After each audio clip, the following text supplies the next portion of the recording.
ketika orang itu melaksanakan puasa. Di sini disebutkan makruhatus shaumi kathiratun. Sesungguhnya yang dimakruhkan pekerjaan-pekerjaan ketika berpuasa itu ada banyak di sini. Yang pertama, al-mubalaghatu fil madmadati wal istinsyaq. Keras dalam kumur air dan istinsyaq, menjedot air dengan hidung. Pada dasarnya hukum madmadah atau kumur ketika orang itu mau wudu atau mau mandi besar, atau istinsyaq menyedot air dengan nafas ketika mau wudu atau mau mandi besar, itu pada dasarnya hukumnya sunnah. Dan ketika dikeraskan dalam madmadah atau kumur dan istinsyaq itu hukumnya sunnah juga. Akan tetapi ketika orang itu berpuasa, hukum madmadah kumur itu hukumnya tetap sunnah. Akan tetapi mubalaghah keras dalam kumur itu hukumnya makruh. Artinya apa? Artinya kenapa kok dimakruhkan? Karena khawatir masuknya air ke dalam yang menjadi penyebab batalnya puasa. Itu kalau merasa khawatir, madmadah khawatir akan apa? Akan masuknya air ke dalam. Itu hukumnya makruh. Kalau semisalnya ada orang ketika kumur, dikeraskan kumurnya, sudah terbiasa dari sebelumnya, pasti ada air yang masuk ke dalam, maka hukumnya bukan makruh, tapi hukumnya haram. Kenapa? Karena sudah terbiasa ketika kumurnya keras, air itu sudah masuk. Kalau dia sudah tahu punya kebiasaan seperti itu, masih dikeraskan kumur ketika berpuasa sehingga beneran masuk, maka itu hukumnya haram, karena sengaja melakukan sesuatu yang membatalkan puasa. Kecuali satu, meskipun dikeraskan itu kumur, maka hukumnya itu boleh dan tidak makruh. Kapan itu? Ketika mulut kita najis. Salah satu contohnya, gusi kita selalu keluar darah. Otomatis ludah yang ada di mulut kita itu semuanya najis. Kalau kita telan, kita juga menelan najis dan puasa kita itu batal. Karena yang diperbolehkan untuk orang berpuasa menelan sesuatu hanya ludahnya sendiri yang murni, tidak tercampur dengan sesuatu dan dari tempatnya, artinya belum keluar dari mulut. Akan tetapi kalau ludah kita yang ada di mulut kita sudah tercampur dengan sesuatu seperti darah, salah satu contoh, terus kita telan, gusi kita berdarah, kita tahu kita sengaja telan, maka hukumnya batal puasanya, karena ludah kita itu bercampur dengan ajnabi, sesuatu yang lain, yaitu yang najis. Makanya ketika gusi kita berdarah dan ludah kita najis, kita dianjurkan untuk kumur. Kalau perlu kumur itu dikeraskan, kita keraskan. Kalau seandainya masuk sebagian air, itu hukumnya tidak apa-apa. Kenapa? Karena itu dianjurkan untuk mengeraskan kumur untuk membersihkan semua najis yang ada di mulut kita. Jadi madmadah dan istinsyaq ini pada dasar hukumnya sunnah. Akan tetapi ketika berpuasa, hukum mengeraskan dalam madmadah dan istinsyaq yang kita bahas barusan itu ada tiga hukum. Ketika orang berpuasa mengeraskan dalam madmadah dan istinsyaq itu terbagi pada tiga hukum. Ringkasannya ada tiga. Yang pertama, hukumnya haram. Kapan itu kumur dan istinsyaq hukumnya haram ketika dikeraskan bagi orang yang berpuasa? Ketika orang tersebut punya kebiasaan ketika mengeraskan dalam madmadah dan istinsyaq ada air yang masuk. Jadi ketika berpuasa tetap dikeraskan sementara dia tahu punya kebiasaan seperti itu, maka hukumnya haram. Alasannya karena dia sengaja melakukan sesuatu yang membatalkan puasa. Yang kedua, hukumnya makruh. Mengeraskan dalam madmadah dan istinsyaq hukumnya makruh. Kapan itu? Ketika orang tersebut tidak punya kebiasaan akan masuknya air ke perut ketika orang mengeraskan dalam madmadah dan istinsyaq. Kenapa hukumnya makruh? Karena dikhawatirkan ada sebagian yang masuk. Kalau seandainya beneran ada yang masuk, maka hukumnya puasanya batal dan wajib imsak. Imsak itu artinya tidak melakukan sesuatu yang membatalkan puasa meskipun dia tidak dinilai berpuasa. Kenapa? Karena menghormati siangnya bulan Ramadan. Bagi orang yang imsak, apakah dia dapat pahala apa tidak? Iya, dapat pahala. Bahkan dapat pahala seperti pahalanya orang yang berpuasa di bulan Ramadan. Akan tetapi puasanya tersebut tidak dinilai dalam syariat karena puasanya sudah batal. Hukum yang ketiga, madmadud dan istinsyak tersebut mengeraskan dalam madmadud dan istinsyak ketika berpuasa, itu hukumnya dianjurkan dan disunnahkan. Kapan itu? Ketika mulut kita najis. Ketika mulut kita najis barulah dianjurkan untuk madmadah dan istinsyak agar mulut kita bersih. Soalnya kalau mulut kita itu najis, maka kita menelan ludah kita yang tercampur dengan najis, itu puasa kita juga hukumnya batal. Karena ludah kita tidak murni lagi, tercampur dengan ajnabi, yaitu darah yang keluar dari gusi kita. Yang kedua, dzauqut ta'am. Dzauqut ta'am, menyicipi makanan. Menyicipi makanan itu hukumnya makruh selama makanan tersebut tidak ditelan dan ludah yang tercampur dengan makanan tersebut juga tidak ditelan. Dicicip lalu dikeluarkan itu ludahnya. Itu hukumnya makruh. Alasannya kenapa makruh? Karena orang tersebut melakukan sesuatu yang ada unsur tarafuh, kenikmatan, ya, kenikmatan. Karena itu juga merasakan kenikmatan dalam puasa, kecuali satu, dzauqut ta'am, itu hukumnya tidak dimakruhkan. Kapan itu? Ketika orang tersebut menyuapi bayi dan ada makanan yang agak keras dia kunyah untuk bayinya, itu baru hukumnya tidak apa-apa. Mengunyah makanan untuk bayi dan tidak ada alat atau yang lain untuk mengunyahkan makanan untuk bayi tersebut.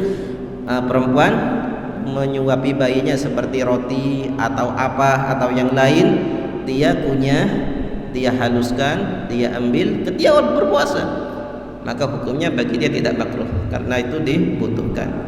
Begitu juga salah satu alasan makruhnya, salah satu hal yang makruh dalam yang dikerjakan dalam berpuasa yaitu adalah hijamah. Hijamah itu bekam. Bekam itu hukumnya makruh ketika berpuasa. Kenapa? Khurujun minal khilaf. Ada sebagian ulama yang mengatakan kalau bekam itu membatalkan puasa. Karena ada hadisnya Nabi Muhammad sallallahu alaihi wasallam, hadisnya Nabi Muhammad sallallahu alaihi wasallam yang dimana beliau bersabda, afdarul hajimu wal mahjum. Batal puasanya orang yang membekam dan orang yang dibekam. Itu ada hadisnya Nabi Muhammad. Sebagian ulama mengambil dari hadis ini kalau orang yang bekam itu hukum puasanya batal. Akan tetapi dalam madhabnya Imam Syafi'i hadis ini mansuh. Kata-kata mansuh tersebut dirusak hukumnya karena ada hadis lain setelah hadis tersebut Nabi Muhammad SAW bekam dalam keadaan Nabi Muhammad itu berpuasa. Makanya agar ibadah kita disepakati oleh ulama, maka kita jangan bekam. Kalau seandainya bekam, maka hukumnya sah puasanya dalam madhabnya Imam Syafi'i, akan tetapi makruh. Kenapa kok makruh? Karena ada sebagian ulama yang mengatakan puasa tersebut batal. Terus wa mad'u nahwil ilki, mengunyah sesuatu yang tidak hancur. Mengunyah sesuatu yang tidak hancur. Kalau mengunyah sesuatu yang hancur dan masuk ke dalam, itu hukumnya bukan makruh tapi haram karena melakukan sesuatu yang membatalkan puasa. Tapi mengunyah sesuatu yang tidak makruh, tujuannya apa mengunyah sesuatu ini yang tidak makruh? Agar ludah kita terkumpul banyak sehingga kita bisa menelan dan mengurangi kehausan atau dahaga kita. Nah, itu hukumnya makruh selama itu tidak hancur. Terus mandi besar di waktu siang. Ya, mandi disiram di waktu siang. Itu juga hukumnya makruh. Kenapa? Karena dikhawatirkan masuknya sesuatu ke dalam. Kalau seandainya orang tersebut punya kebiasaan atau mandi menyelam, ya, mandi menyelam itu juga hukumnya makruh ketika orang tersebut berpuasa. Mandi menyelam. Kalau seandainya orang tersebut punya kebiasaan, kalau seandainya mandi menyiram seperti itu atau menyelam, itu hukumnya punya kebiasaan, ada air sebagian yang masuk ke dalam, maka itu hukumnya batal. karena orang tersebut sudah punya kebiasaan seperti itu. Ala kulli hal, ringkasan dari semua yang makruh dikerjakan dalam puasa, apapun yang dikhawatirkan batalnya puasa, tapi itu tidak yakin, tidak diyakini kalau puasa akan batal dengan itu, akan tetapi dikhawatirkan akan batalnya puasa, maka itu hukumnya makruh untuk kita lakukan dalam puasa. Terus kalau kita melakukan sesuatu yang dimakruhkan, apakah itu akan mengurangi pahala puasa kita atau tidak? Jawabannya adalah tidak. Tidak akan, tetapi khilaful afdal. Khilaful afdal tersebut khilaful afdal lebih baik tidak puasa yang tidak melakukan sesuatu yang dimakruhkan itu lebih bagus daripada puasa dengan melakukan sesuatu yang dimakruhkan. Apa itu makruh? Apa itu makruh? Karena hukum syariat itu terbagi pada 5. Hukum syariat terbagi pada 5. Kita jelaskan dulu hukum syariat. Hukum syariat yang berhubungan dengan orang mukallaf itu ada 5. Artinya apa? Hukum yang 5 ini ditetapkan khusus orang yang mukallaf. Yang pertama hukum wajib, yang kedua hukum sunnah, yang ketiga haram, yang keempat makruh, yang kelima itu mubah. Itu hukum ini, hukum yang 5, hukum wajib, sunnah, haram, makruh, mubah. Ini hukum ini adalah hukum yang ditetapkan dalam syariat untuk orang mukallaf. Siapa itu orang mukallaf? Orang yang baligh, yang punya akal. Itu namanya orang mukallaf. Orang akalnya sempurna, akalnya lengkap, tapi dia tidak baligh, dia tidak dikatakan mukallaf. Atau ada orang seandainya baligh tapi dia gila, juga dia tidak dikatakan mukallaf. Kalau orang tidak mukallaf, maka hukum yang 5 belum berlaku pada orang tersebut. Bukan tidak berlaku, tapi belum berlaku. Jadi untuk anak kecil yang sudah bisa beribadah, yang sudah berpuasa atau melakukan ibadah-ibadah yang lain, maka semua ibadah yang ada pada anak kecil tersebut belum dinilai wajib, belum dinilai sunnah untuk anaknya, bukan ibadahnya. Kalau ibadahnya semuanya jatuh pada sunnah, tapi hukum sunnahnya tidak tertuju pada anak tersebut. Begitu juga haram, begitu juga makruh, begitu juga mubah. Jadi hukum yang 5 tersebut belum tertuju pada orang yang bukan mukallaf. Kalau seandainya orang yang tidak mukallaf tersebut melaksanakan ibadah sunnah atau wajib atau melakukan sesuatu yang makruh atau ibadah-ibadah yang lain, maka status ibadahnya sunnah, tapi tuntutan sunnah belum ada pada anak yang tidak mukallaf tersebut. Jadi ada perbedaannya, tuntutan sunnah, perintahan sunnah pada anak tersebut, dan hukum ibadahnya itu hukum adalah pembahasan yang beda. Hukum ibadahnya terjatuh pada sunnah, akan tetapi perintah sunnah belum ada, belum tertuju pada anak yang tidak mukallaf. Apa itu wajib? Apa itu wajib? Apa itu sunnah? Apa itu makruh? Apa itu haram? Apa itu mubah? Ini yang pertama kita jelaskan haram. Haram itu adalah sesuatu yang diperintahkan oleh Allah. Wajib, kita jelaskan wajib dulu. Wajib itu adalah sesuatu yang diperintahkan oleh Allah Subhanahu wa taala dengan perintahan yang harus. Diperintahkan oleh Allah dan harus kita lakukan, itu dikatakan wajib. Hukumnya wajib ini ketika kita mengerjakannya, kita akan dijanjikan pahala oleh Allah Subhanahu wa taala. Ketika kita tinggalkan, maka hukumnya kita diancam dengan siksaan oleh Allah Subhanahu wa taala. Yang kedua sunnah, ya sunnah. Karena sunnah dan wajib itu ada dalam beberapa ibadah, dan sunnah itu ada beberapa hal yang dikerjakan oleh kita sehari-hari dalam sholat kita, puasa kita, atau yang lain. Apa itu sebenarnya sunnah?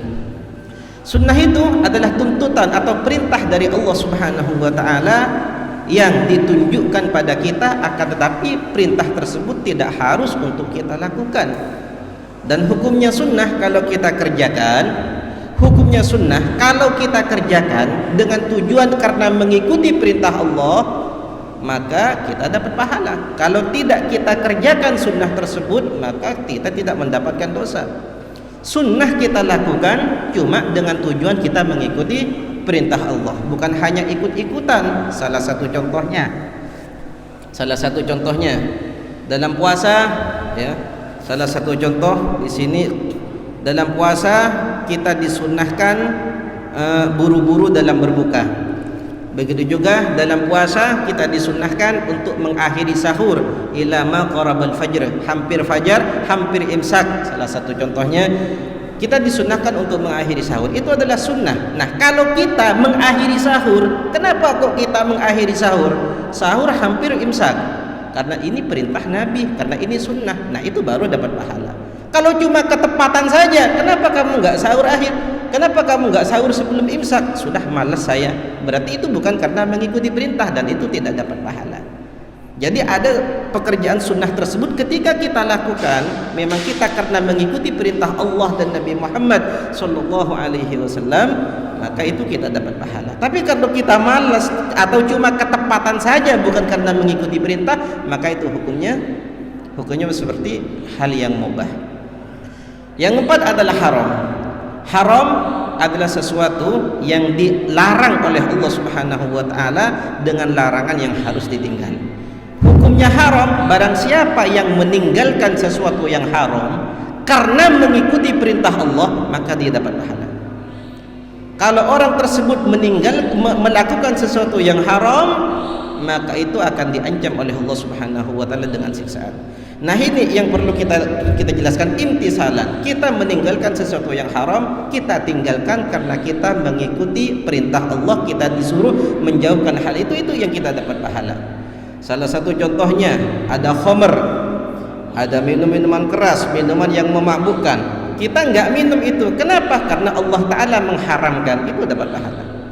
Kalau ada minuman keras, kenapa kamu enggak minum itu? Sudah, saya malas, memang saya enggak mau. Jadi dia meninggalkan bukan karena perintah Allah, tapi memang dia sendiri yang enggak mau. Itu beda hukumnya. Jadi kalau kita meninggalkan sesuatu yang haram karena perintah Allah menyuruh kita untuk menjauhi atau tidak melakukan hal itu, maka kita dapat pahala. Begitu juga makruh. Makruh ini sekarang dalam pembahasan kita. Makruh ini adalah sesuatu yang dilarang oleh Allah Subhanahu wa taala dengan larangan yang tidak harus. Hukumnya makruh ketika kita tinggalkan karena mengikuti perintah Allah, perintah syariat, maka kita dapat pahala dengan meninggalkan makruh. Semisalnya kita kerjakan itu makruh, maka kita tidak diancam dengan siksaan atau tidak mendapatkan dosa dengan makruh tersebut. Jadi makruh yang kita jelaskan di sini mubalaghah, istinsyak, mubalaghah dalam madmadah, dzauqut ta'am, atau menyicipi makanan, atau hijamah, atau mandi menyelam di siang hari. Semisalnya ada orang meninggalkan itu karena ketidakmauannya sendiri, maka dia tidak dapat apa-apa.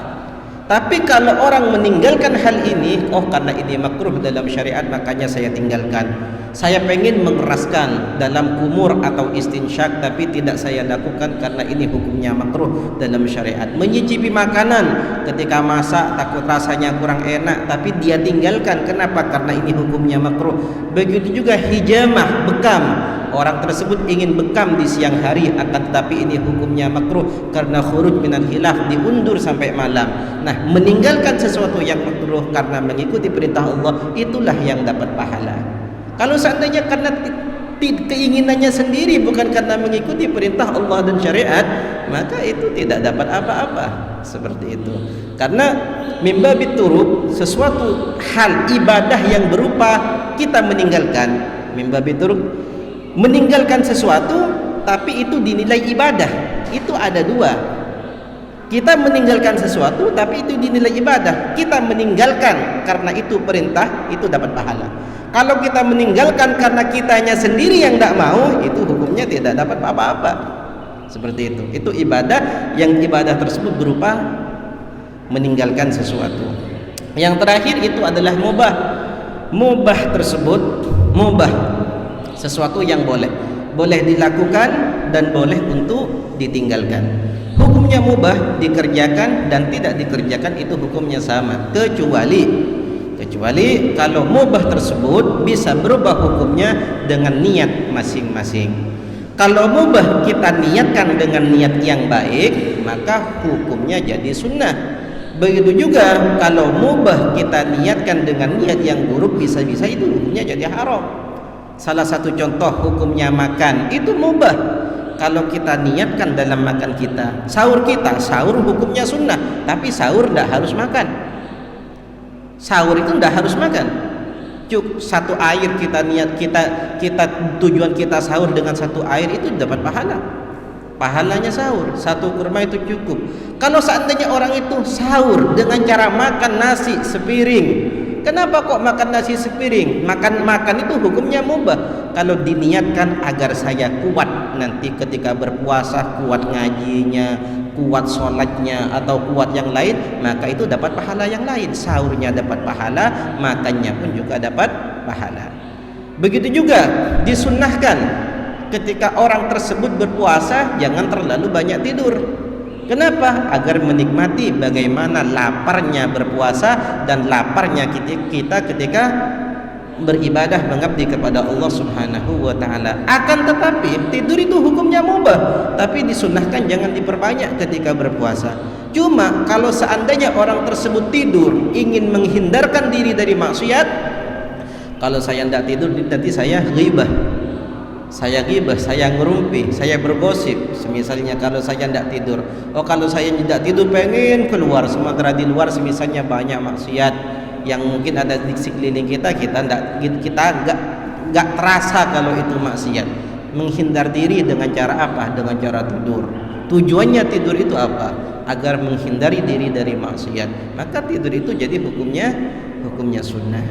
Makanya karena memang tak ada dalam hadisnya Nabi Muhammad SAW, naumus shaim ibadah. Tidurnya orang yang berpuasa itu ibadah. Kenapa kok dinilai ibadah tidurnya orang yang berpuasa? Karena tidurnya dalam keadaan puasa. Makanya tidurnya orang yang berpuasa itu dinilai ibadah karena tidurnya dalam keadaan berpuasa. Jangan salah maksud ya. Nanti dikira tidurnya orang yang puasa itu ibadah, makin banyak tidur makin banyak ibadah. Itu salah. Itu salah paham. Itu makruh. Jangan banyak-banyak tidur. Kita nikmati puasa kita ketika kita mengabdi kepada Allah Subhanahu wa taala. Ala kulli hal sesuatu yang makruh untuk kita kerjakan dalam puasa, kemudian kita kerjakan, maka itu tidak mengurangi pahala puasa kita, akan tetapi lebih afdal, lebih bagus puasa yang tidak melakukan sesuatu yang makruh. Tidak melakukan sesuatu yang makruh itu lebih bagus daripada berpuasa dengan melakukan sesuatu yang makruh. Karena sesuatu yang dimakruhkan dalam puasa, itu alasannya dua. Yang pertama, karena khawatir akan batalnya puasa. Alasan yang kedua, ada sebagian ulama yang membatalkan. Itu alasannya kenapa itu dimakruhkan. Jadi ibadah kita yang disepakati oleh para ulama itu lebih bagus daripada ibadah kita yang dimana sebagian ulama mengatakan itu sah dan sebagian ulama mengatakan itu tidak sah. Dan kalau seandainya kita terlanjur batal puasa di bulan Ramadan karena melakukan sesuatu yang makruh, maka hukum bagi kita itu wajib imsak.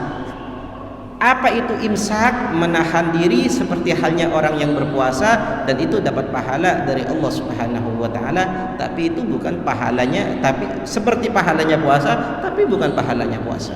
Tapi pahala karena menghormati bulan Ramadan. Wallahu a'lam. Ada yang bertanya? Silakan. Langsung dalam bertanya.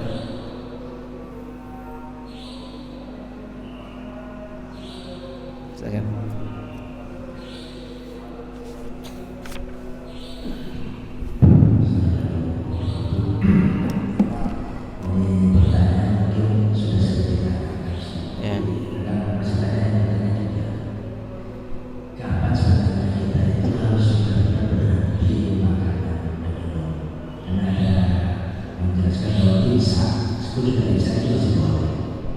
Terus kapan kita itu betul-betul berhenti? Mungkin kalau istilah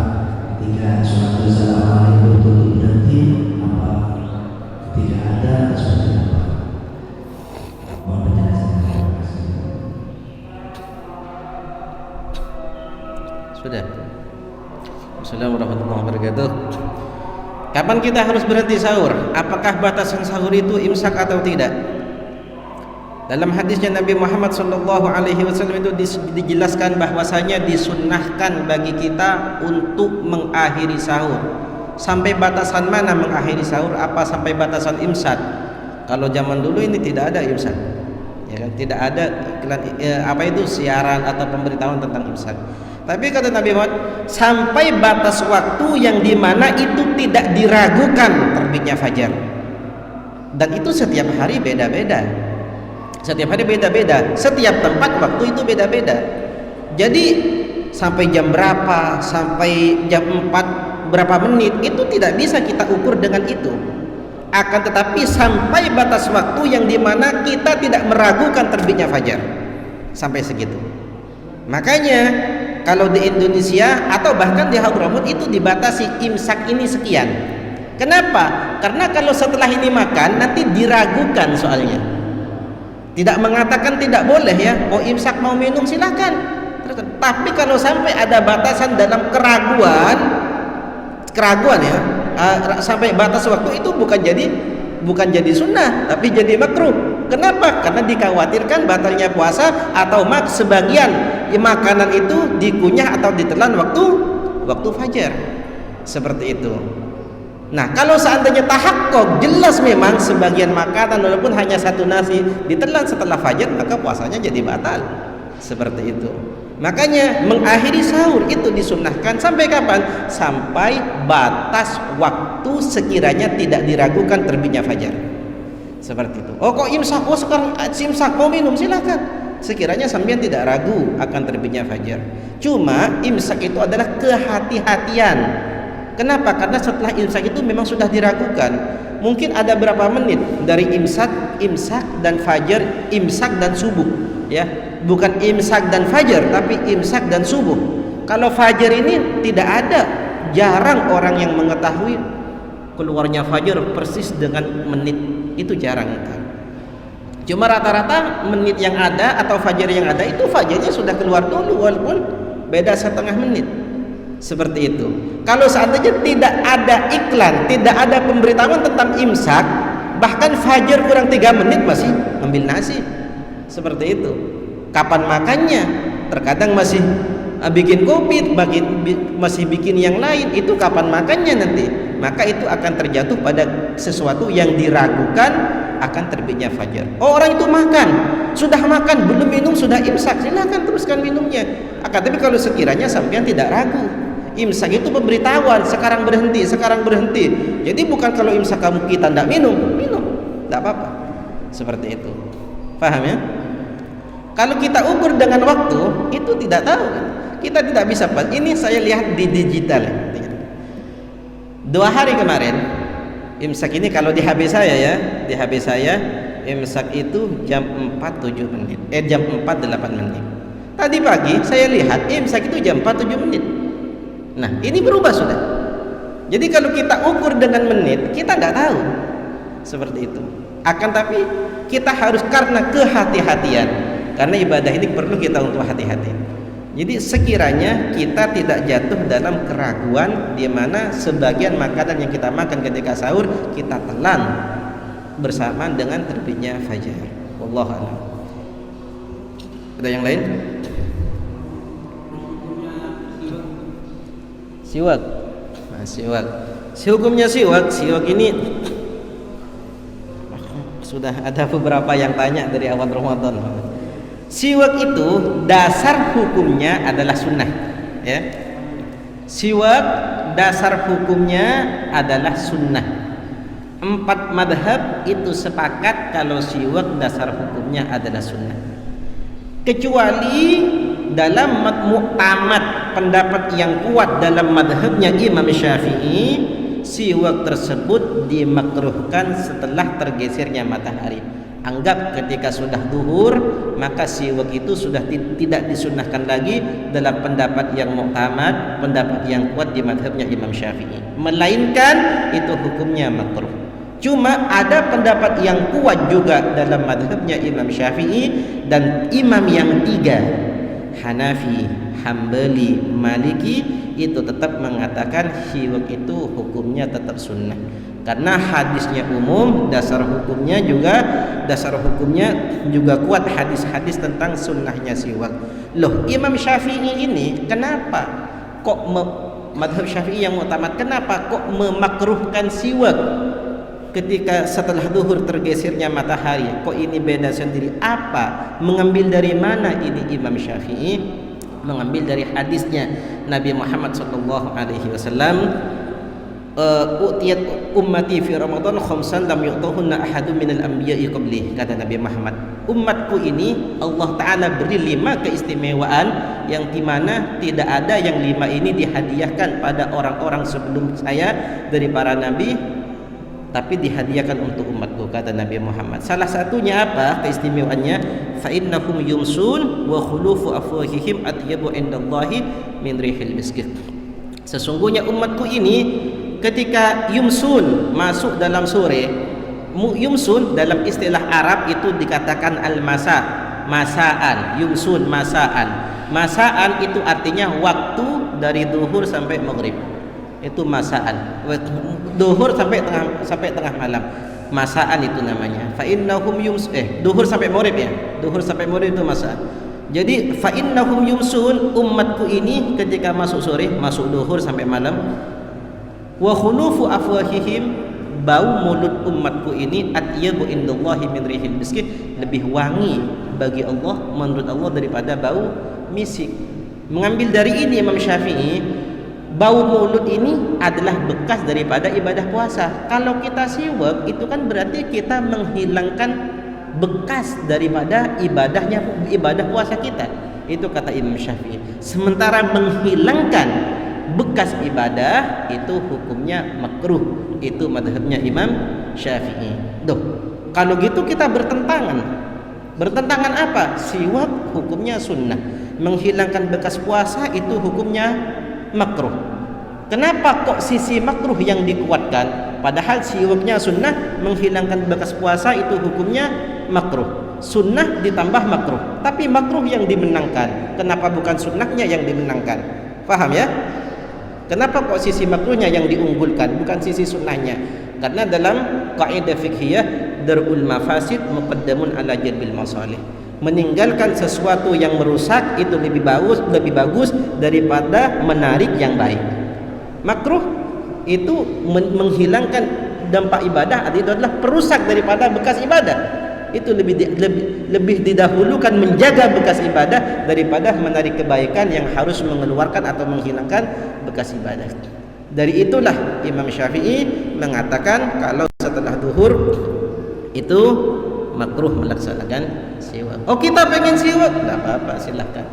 Seperti itu. Kenapa? Karena juga ada pendapat ulama yang 3 dan juga pendapat yang kuat dari madhabnya Imam Syafi'i, salah satu yaitu muharrirul madhab al-Imam Nawawi radhiyallahu ta'ala anhu. Paham ya? Silahkan.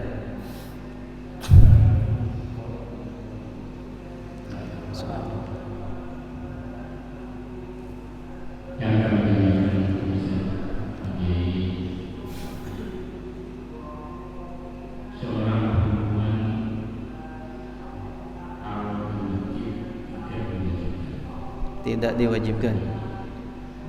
Bahkan ada yang membuat dasar hukum jadi makruh. Berkaitan dengan hal tersebut, ketika hukumnya adalah makruh, bisa mengakibatkan juga apakah puasanya juga makruh.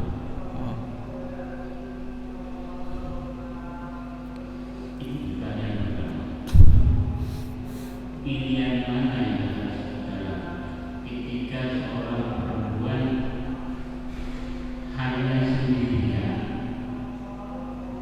sebetulnya ingin sholat berjamaah, di mana harus memilih dia sendiri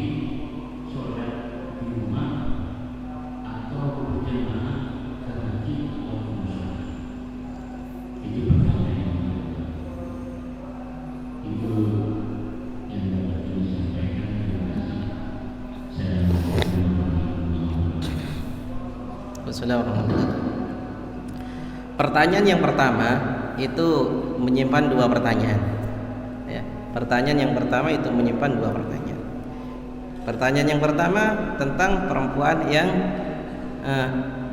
pergi ke masjid. Itu hukumnya gimana?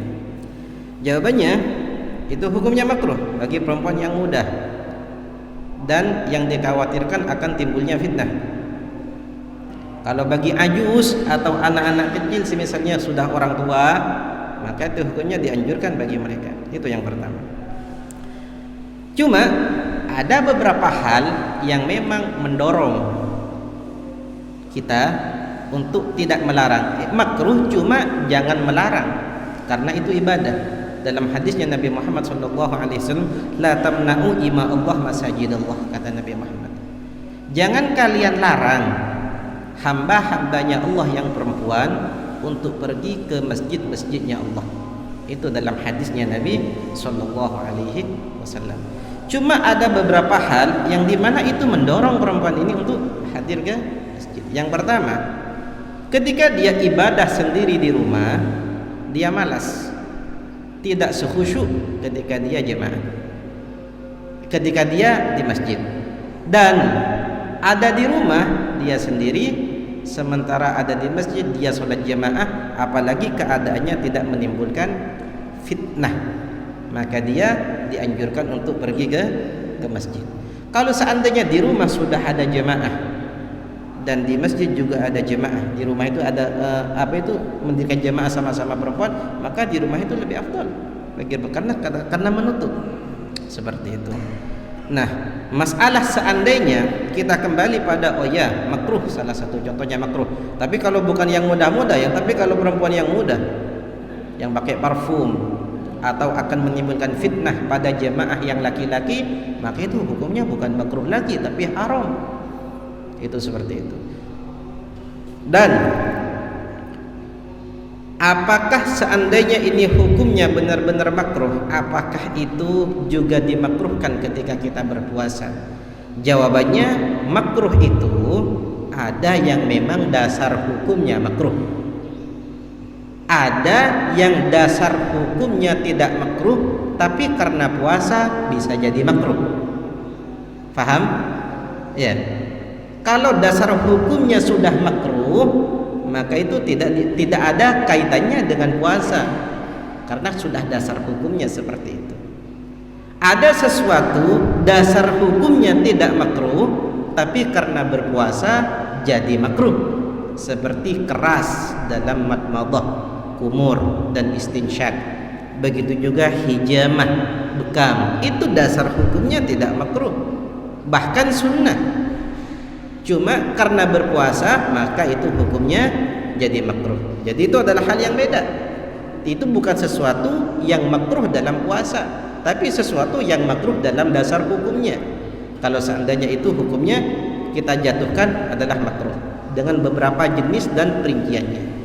Nah, kalau perempuan tersebut, kalau perempuan ini mana yang lebih afdol antara sholat sendiri di rumah dan sholat jamaah di masjid? Itu sudah dijawab tadi, bahwasanya kalau sekiranya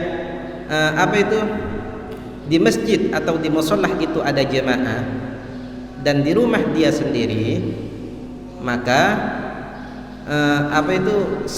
dianjurkan bagi dia untuk hadir dalam jamaah sekiranya dengan syarat tidak menimbulkan fitnah dan tidak ada unsur dalam tidak pakai parfum dan harus menutupi aurat dan tidak mengganggu jemaah-jemaah yang lain dengan suara atau hal-hal yang lain. Itu seperti itu. Dan karena ada dalam hadisnya Nabi Muhammad SAW, la tamna'u ima Allah masajidallah. Jangan kalian larang hamba-hambanya Allah yang perempuan untuk hadir di masjid-masjidnya Allah Subhanahu wa ta'ala. Kecuali kalau dia masih muda, pakai parfum, itu akan menimbulkan fitnah, maka bukan makruh tapi haram. Paham ya? Wallahu a'lam. Ada yang lain?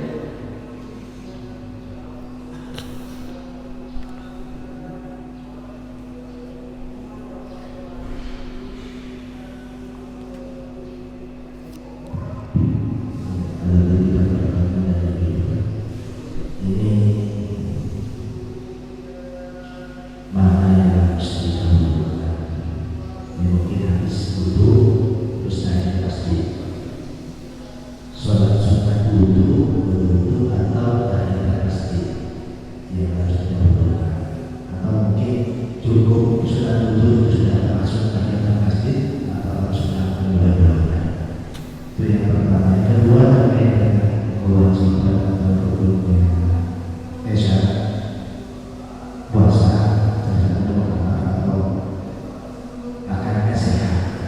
Ini bagi orang tua yang sudah pikun dulu karena sudah total. Harus apa nih? Pikun. Iya.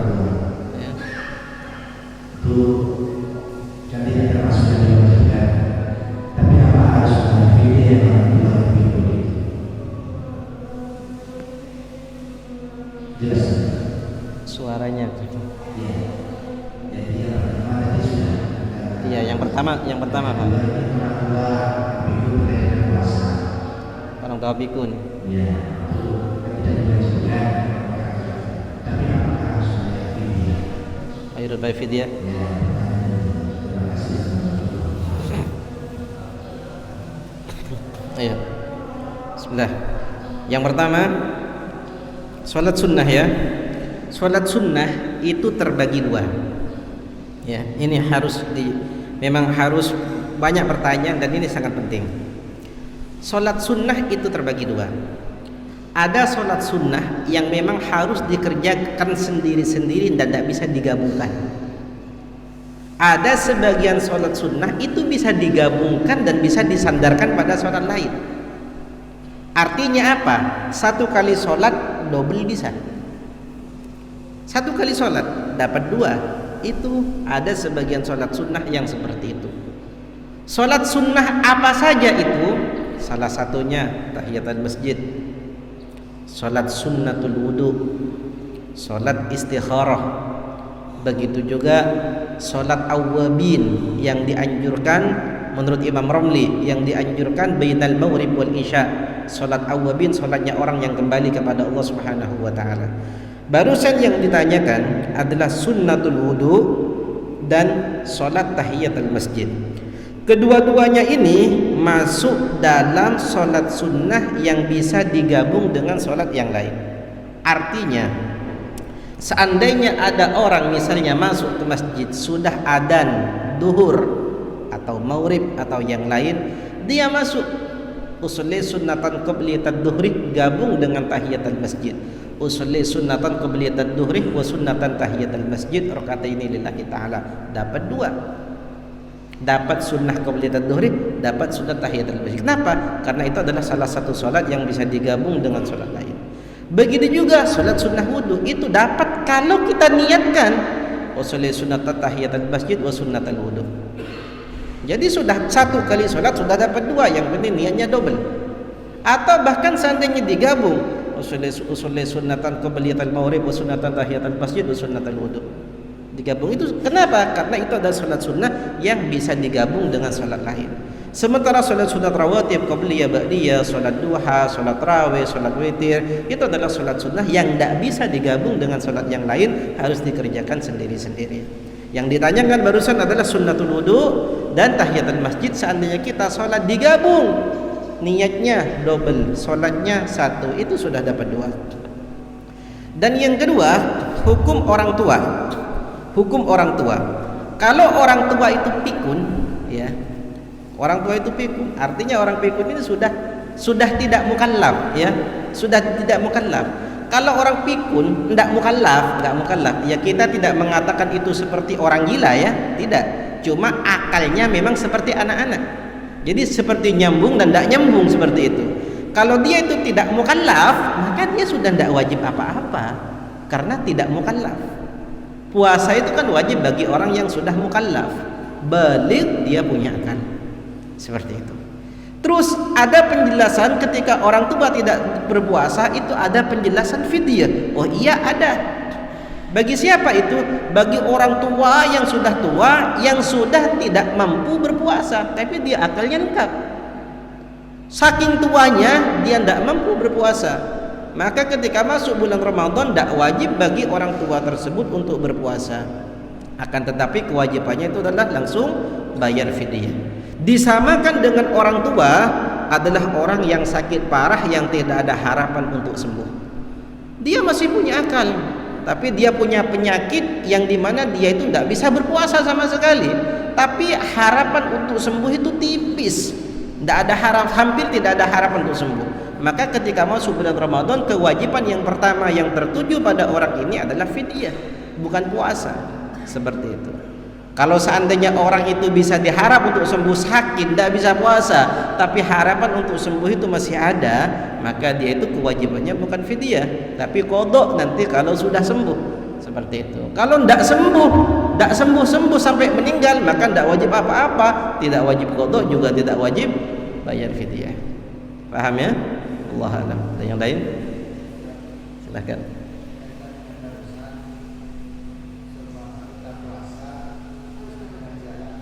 Pingsan. Ya.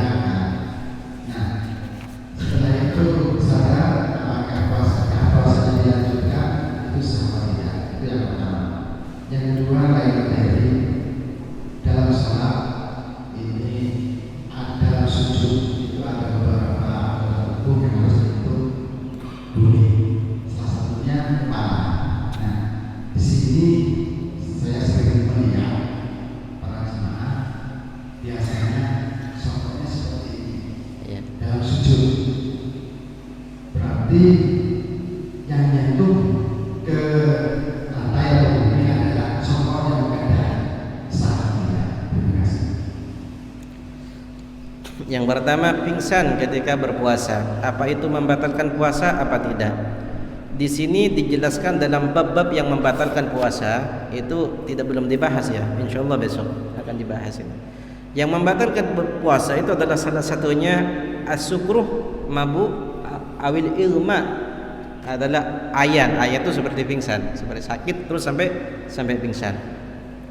Kalau pingsan tersebut disengaja, misalnya dari sahurnya sudah makan sesuatu yang akan menyebabkan pingsan di jam sekian, itu disengaja, maka kalau pingsan itu hukum puasanya langsung batal. Kalau seandainya tidak disengaja, misalnya ada orang tersebut pingsan di siang hari, tapi bukan karena kesengajaan, karena sakit atau pusing atau yang lain atau lapar misalnya, maka itu hukum puasanya tidak batal, kecuali pingsannya itu seharian full. Setelah sahur belum subuh dia pingsan, bangkit bangun setelah maghrib, nah itu baru itu puasanya batal. Itu bukan puasa, tidur. Dah masalah sholat. Nah, tapi kalau tidur enggak? Ini ajib ya. Kalau tidur, soalnya orang tidur punya akal. Orang tidur misalnya setelah sahur dia tidur, bangun adzan maghrib. Nah, ini enggak sah puasanya. Kalau orang tidur itu beda. Ya. Dan masalah sujud lagi, masalah sujud ini ya. Itu ulama banyak khilaf, beda pendapat antara para ulama. Apakah dalam hadisnya Nabi Muhammad anggota sujud itu adalah 7, yang harus dibuka adalah 1, yaitu dahi. Itu yang harus dibuka, yang lain enggak harus dibuka. Cuma yang wajib dibuka itu 1. Anggota sujud itu ada sebagian ulama yang mengatakan 7 anggota. Karena itu ada hadisnya. Ada sebagian ulama yang mengatakan anggota sujud tersebut hanya dahi, tangan dan lutut. Kalau jari-jari kaki itu enggak. Ada sebagian ulama yang mengatakan hanya dahi saja kalau sujud. Tapi gambarannya kalau sujud pakai dahi tok gimana? Kan enggak bisa. Cuma di sekian khilafnya ulama semuanya sepakat kalau dahi ini adalah sesuatu yang harus diletakkan di bumi. Dan dalam madhabnya Imam Syafi'i memang harus dibuka. Kenapa? Karena dahi tersebut kok harus dibuka? Karena yang pertama, orang itu tidak dinilai sujud kalau dahinya, tidak dikatakan sujud kalau dahinya tidak menyentuh tanah. Dan harus dibuka karena menunjukkan kehinaan diri ketika kita bersujud kepada Allah Subhanahu wa taala. Dalam madhabnya Imam Syafi'i, kalau seandainya bukan dahi yang disujudkan, maka sujudnya tidak sah. Kalau kita melihat satu kenyataan, nah ini beda. Hukum dan kenyataan itu adalah sesuatu yang beda. Kalau kita melihat kenyataan ada orang yang songkoknya misalnya ke bawah, apakah itu sholatnya kita nilai sah apa tidak? Ya tergantung. Karena dahi itu tidak sempit, dahi itu lebar. Dari sini ke sini, dari sini ke sini. Itu dahi. Jadi di mana itu yang kena, maka itu cukup. Seperti itu. Terkadang kita tutup masih terbuka sedikit. Semisalnya itu kena kalau kita sujud. Makanya ada hukum, ada fatwa. Kalau hukum, dasar hukumnya pokoknya kalau tidak sujud pada dahi itu hukumnya sujudnya tidak sah. Kalau kita melihat ada orang gini, apa dia tidak sah? Belum tentu. Kan seperti itu. Jangan kita vonis ibadahnya orang itu tidak sah. Jadi intinya kalau dahinya tidak kena ya, maka sujudnya tidak sah, otomatis sholatnya juga tidak sah. Dan kita melihat seperti itu, jangan kita katakan sholatnya batal, belum tentu. Tapi kita wajib menasihati dan memberitahu. Wajib bagi kita itu memberitahu dan menasihati. Kalau sujud itu dahinya harus dibuka. Wallahu a'lam. Faham ya? Ada yang lain? Silakan. Kembali ke sholat sunat. Ya. Ada sholat sunat yang bisa digabung dengan sholat sunat yang lain, kemudian ada yang bisa digabung. Makanya digabung lagi bisa dua sholat sunat. Bahkan ada 3 yang sekaligus bisa. Kemudian sholat yang tidak bisa digabung tadi sholat tarawih. Rawatib, duha, witir. Saya pernah mendengar itu Ustaz di sini juga. Ya. Sholat tarawih itu bisa digabung dengan awal. Kan bukan tarawihnya yang digabung, tapi awabinnya yang bisa digabung gitu. Iya. Jadi awabinnya yang bisa diikutkan, bukan tarawihnya yang ikut ke awabin. Iya, yang awabinnya yang diikutkan gitu. Cuma awabin itu waktunya antara maghrib dan isya. Kalau tarawih itu kan setelah sholat isya. Ya.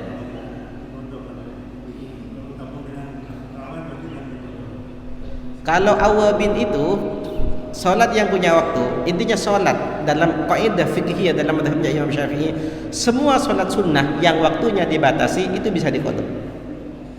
Ada sholat sunnah yang waktunya tidak dibatasi, tahiyatul masjid, sholat sunnah wudu, sholat istikharah, sholat gerhana, sholat istisqa, itu waktunya tidak ditetapkan, kapan dibutuhkan itu sholat.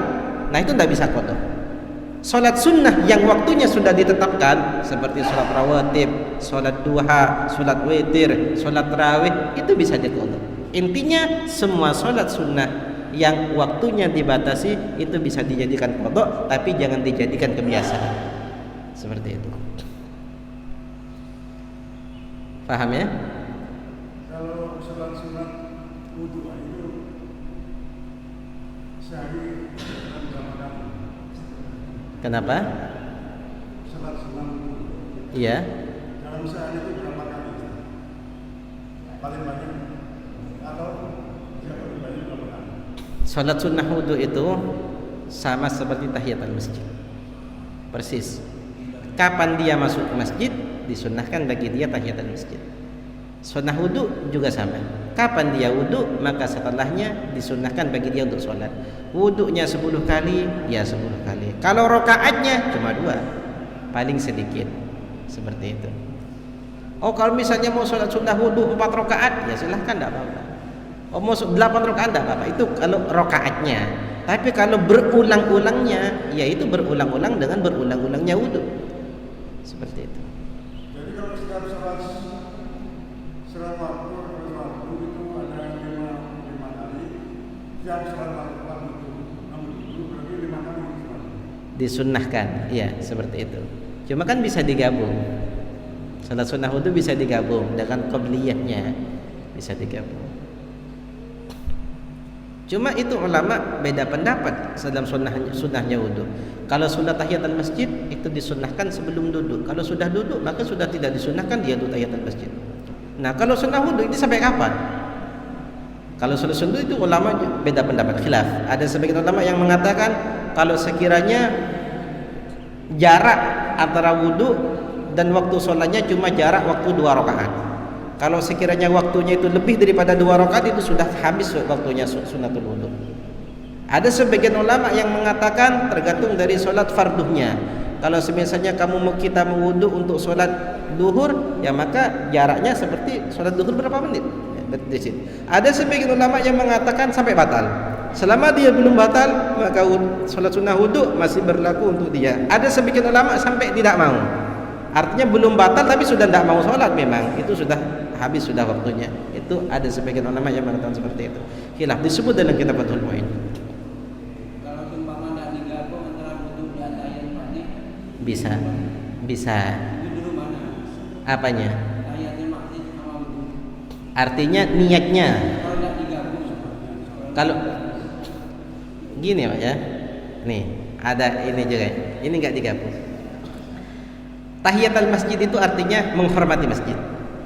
Sampian semisalnya setelah wudu langsung masuk ke masjid. Sholat sunnah wudu, tapi tidak digabung. Sholatnya sampian itu, sholat sunnahnya wudu, jadi tahiyatul masjid sudah. Tapi tidak dapat pahalanya sholat tahiyatul masjid, tapi sudah tahiyatul masjid. Artinya dengan kita sholat itu sudah dikatakan kita menghormati masjid, tapi tidak dapat pahalanya tahiyatul masjid. Seperti itu. Tapi kalau digabung dapat pahala sunnah, sholat sunnahnya wudu, sholat sunnahnya tahiyatul masjid. Kalau tahiyatul masjidnya, menghormati masjidnya, itu cukup satu kali sholat, itu sudah jadi menghormati masjid. Tapi sholat tahiyatul masjidnya itu kalau tidak diniati itu tidak dapat pahala. Seperti itu. Makanya seandainya ada orang masuk langsung sholat duhur, gimana hukumnya? Sudah sholat duhurnya sudah jadi tahiyatul masjid. Artinya sholat duhurnya cukup sudah untuk menghormati masjid. Pahala sholat tahiyatul masjidnya dia tidak dapat. Seperti itu. Paham ya? Ada yang lain? Silakan. kalau sholat witir, mau berjemaah dengan orang imam yang sholat tarawih, boleh. Selama sholat ini susunannya sama, maka itu boleh-boleh saja. Yang penting susunannya sama, rukunya sama. Yang tidak boleh itu kalau sholat jamaah imam dan makmum itu susunan sholatnya tidak sama. Seperti sholat gerhana itu susunan sholatnya tidak sama, itu nggak boleh. Begitu juga sholat jenazah makmum dengan sholat biasa, itu karena susunannya tidak sama.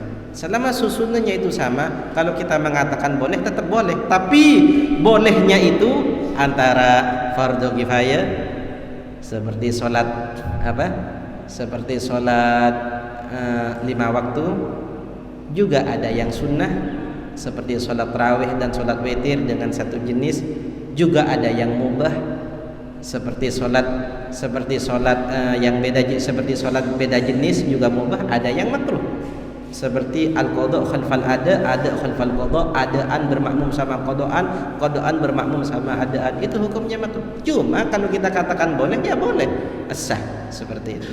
Yang tidak boleh itu kalau susunan sholatnya itu beda. Paham ya? Makruh juga kan masuk dalam kata-kata yang boleh. Kalau witirnya 3 rakaat 1 salam, ke tarawih Boleh juga tidak apa-apa. Cuma ketika tarawihnya itu sudah 2 rakaat, maka yang 1 rakaat dia nambah sendiri. Gitu. Artinya cuma 2 rakaatnya yang makmum, 1 rakaatnya bagaikan masbuk. Seperti itu, bagaikan masbuk.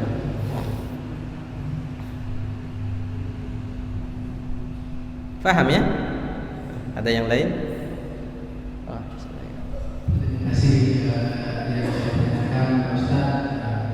Bagaimana hukumnya apabila seseorang itu menggunakan alat pernafasan, maka puasanya Ustaz? Alat pernafasan seperti oksigen atau nibul gitu, ada puasanya. Tapi dia tidak tiap hari, ada kalanya dia butuh waktu itu. Terima kasih. Selama yang masuk itu bukan benda, cuma angin yang masuk, maka itu hukum puasanya tidak batal. Itu karena yang membatalkan puasa adalah duhulu ainin ila ma yusamma jawfan, masuknya benda pada sesuatu yang ditamakan dalam. Selama itu angin, bukan benda, atau cuma sekedar bau, tapi tidak ada bendanya, seperti apa itu balsem atau parfum kita cium, maka itu hukumnya tidak membatalkan puasa. Seperti itu.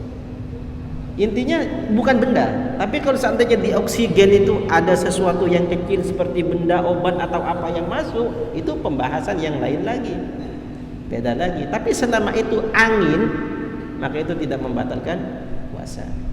Kalau masalah itu saya bukan ahlinya, mungkin dokter yang tahu apakah itu ada benda yang keluar atau cuma sekedar angin saja, itu wallahu a'lam. Seperti itu. Ada yang lain? Silakan. Salat sunat rawatib untuk subuh itu tidak bisa melaksanakan karena terburu imam. Ya. Betul. Ya, sudah iqamah. Itu bisa dikontrol sesudah salat subuh.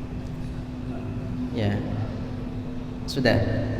terus kemudian kalau itu bisa dibolehkan, apakah boleh juga untuk sholat rawatib yang lain? Sholat sunat sebelum isya, sebelum asar atau bagaimana? Apa bisa dikontrol juga? Karena iman dalam melaksanakan itu. Ya. Kalau selama sholat sunnah itu dibatasi waktunya, seperti sholat sunnah rawatib, ini dalam pertanyaan sampean ini, dalam pikiran saya timbul 3 pembahasan. Yang pertama, sholat rawatib itu adalah sholat sunnah yang waktunya dibatasi, jadi bisa diqadha. Yang pertama. Yang kedua, rawatib itu ada 2. Ada rawatib qabliyah, ada rawatib ba'diyah. Qabliyah itu sebelum fardhah, ba'diyah itu adalah setelah fardhah. Paham ya? Kapan masuknya waktu rawatib qabliyah? Ketika sholat farduhnya masuk, maka rawatib qabliyahnya pun juga masuk. Kapan batas akhir dari rawatib qabliyah? Batas waktu akhir dari rawatib qabliyah adalah batas waktu akhir daripada sholat fardu tersebut. Kita contohkan, ketika masuk waktu duhur, maka qabliyahnya duhur itu sudah masuk. Akhir waktu dari qabliyah itu kapan? Akhirnya waktu duhur. Selama waktu duhur masih ada, maka waktu qabliyah itu masih terus ada. Paham ya? Artinya kita sholat duhur dulu, tapi qabliyahnya kita kerjakan setelah duhur. Apakah itu qadhaan apa tidak? Tidak, karena itu masih waktunya. Paham?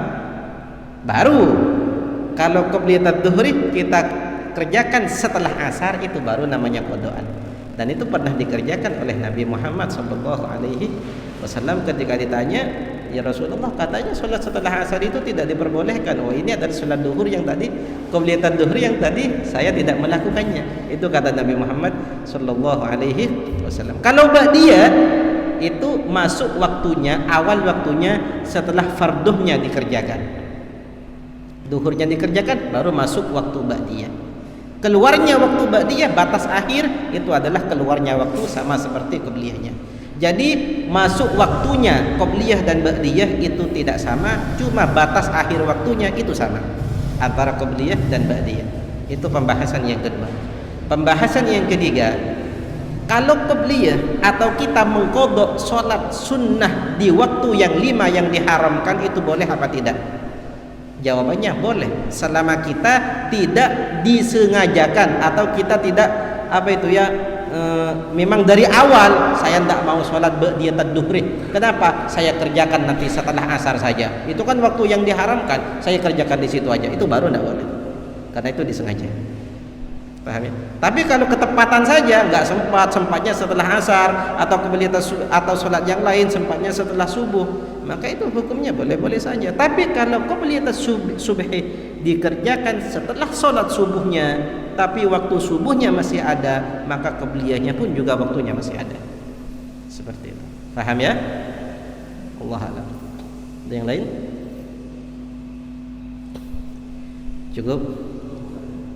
Fatihah lana wa lana astaghfirullah wa jalla masyaykhna wa la hadiyin wa li kulli niyatin salihah ila hadratin nabiyil Fatihah. Bismillahirrahmanirrahim. Alhamdulillahirabbil alamin arrahmanir rahim maliki yaumiddin. Iyyaka na'budu wa iyyaka nasta'in ihdinas siratal mustaqim siratal ghairil maghdubi 'alaihim. Subhanallah.